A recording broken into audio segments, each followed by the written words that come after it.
ბრძოლა წესების გარეშე საქართველოს ნაკრების სასარგებლოდ დასრულდა. ქართველმა სპორტსმენებმა რუსეთის შესარჩევ ტურს გამოდიჯეს. მომდევნო ტურნირი ერთ თვეშია დაგეგმილი, თუმცა ამ ეტაპზე უცნობია, ვინ იქნება ქართული სპორტსმენების მოწინააღმდეგე. შესარჩევ ტურნირში 8 ქვეყნის გუნდი მონაწილეობდა. მსოფლიო ჩემპიონატი ლოს-ანჯელესში სექტემბერში ჩატარდება.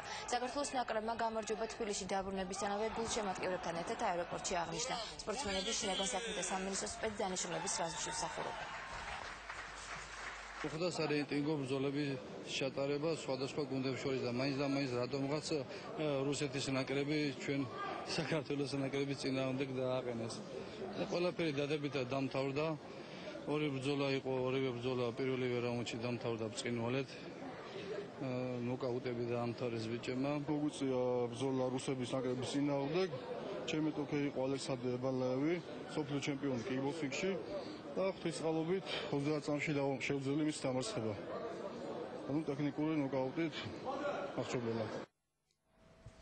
კინოთეატრ რუსთაველის